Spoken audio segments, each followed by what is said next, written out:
నమస్తే, welcome to Suman TV. రైతులు కష్టాల్లో ఉన్నారన్నది నిజం, ప్రభుత్వం అప్పుల్లో ఉంది అనేది కూడా నిజం. అయినా సరే రైతుల కష్టాలు తీరాలి అంటే రుణమాఫీ చేయాల్సిందే. రుణమాఫీ చేయాలి అంటే ప్రభుత్వం మళ్ళీ అప్పులు చేయాల్సిందే. ఇంతకు మించి ఇప్పుడు దారి కనిపించడం లేదు. ఎందుకంటే ఎన్నికలకు ముందు రైతులను ఆకట్టుకోవడానికి కావచ్చు, కష్టాల నుంచి రైతులను గట్టెక్కించడానికి కావచ్చు, 2 లక్షల వరకు రుణమాఫీ చేస్తామని అధికార కాంగ్రెస్ పార్టీ హామీ ఇచ్చింది. సరే, మరి ఈ హామీని నిలబెట్టుకునేది ఎలా? గవర్నమెంట్ వచ్చి పట్టుమని 10 రోజులు కాకముందే ప్రతిపక్షాలు రుణమాఫీపై పట్టుబట్టాయి. మాటిచ్చారు కదా రుణమాఫీ చేయండి మరి అంటూ బీఆర్ఎస్ వర్కింగ్ ప్రెసిడెంట్ కేటీఆర్ సర్కార్ను ప్రశ్నిస్తున్నారు. ఇటు ఖజానా చూస్తే ఖాళీగా కనిపిస్తుంది. మరి దారేంటి అని వెతుకుతోంది కొత్తగా ఏర్పడిన రేవంత్ రెడ్డి సర్కార్. దీంతో రుణమాఫీ ఉంటుందా? ఉంటే ఎప్పుడు? రైతుల అప్పులు తీరేదెప్పుడు అనే ప్రశ్నలు తెర మీదకు వస్తున్నాయి.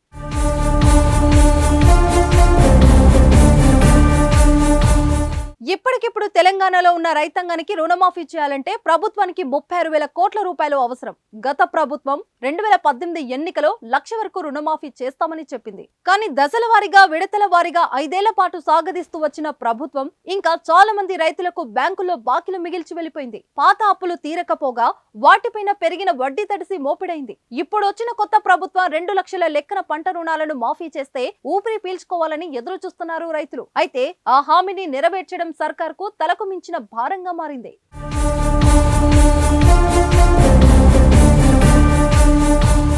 సీఎంగా బాధ్యతలు చేపట్టిన తర్వాత రేవంత్ రెడ్డి అన్ని శాఖల అధికారులతో సమీక్షలు నిర్వహించారు.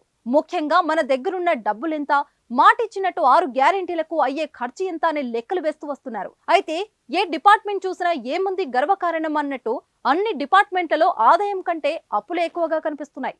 డిపార్ట్మెంట్లు కూడా పాత బకాయిలు చెల్లించలేక, వడ్డీల భారాన్ని మోయలేక ఇబ్బందులు ఎదురవుతున్నాయి. అంటే గవర్నమెంట్ పర్సు ఖాళీగా ఉందన్నమాట. సో ఖాళీ పర్సుతో 6 గ్యారెంటీలను నిలబెట్టగలమా? ముందు రుణమాఫీ హామీని నెరవేర్చగలమా అనే ఆలోచనలో పడింది సర్కార్. అయినా సరే ఎలాగైనా రైతులకు ఇచ్చిన హామీలను నెరవేర్చాలని భావిస్తోంది.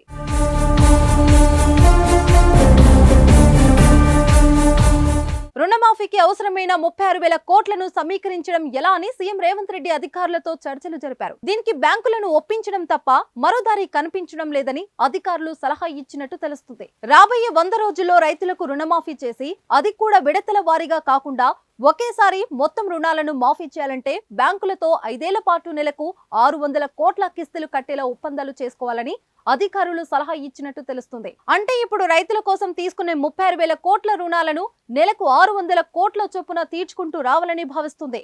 సర్కార్ చేసిన ఆ ఆలోచనతో 2 లక్షల రుణమాఫీ ఖాయమని తెలుస్తోంది.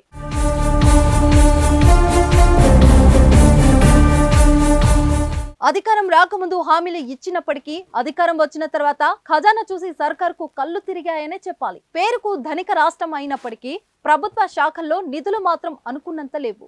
గత ప్రభుత్వమే నిధుల సమీకరణ కోసం అనేక ప్రయత్నాలు చేసింది. FRBM పెంచాలని రిజర్వ్ బ్యాంకును వేడుకుంది.